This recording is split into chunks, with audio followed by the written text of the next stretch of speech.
Hello mga kahap-hap bes, gagawa nga pala ako ngayon ng cake para sa 11th birthday ni Rome. Ang una kong ginawa, binutasan ko yung board, nilagyan ko ng dark chocolate at saka ako nilagay yung straw para mas maging stable at hindi magi-slide ang cake. At syempre ang paborito ng lahat, Choco Moist Cake with dark chocolate ganache filling and Swiss Meringue buttercream ang ginagamit ko na frosting. Sa lahat naman din ng ginagawa ko na customized cake, same procedure ng ginagawa ko.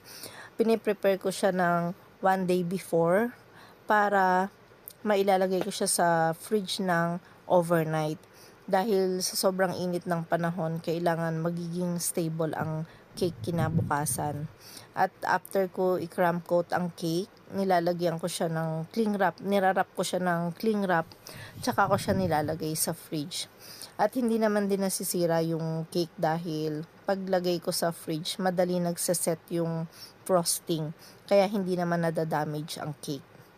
At ang napili nila na kulay, ombre blue, dark to light ang kulay, bali 4 na kulay ito.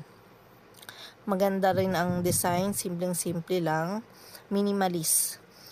Ginamitan ko lang ng spatula yung pinaka-frosting para magkaroon ng details. At yung mga fondant details naman, simple lang din. Miniature na boy, laptop, headset at game controller. So, ito na yung final look. Thank you for choosing Hap Hap Best. Happy birthday again, Rome. Thank you. And God bless you always. We love you.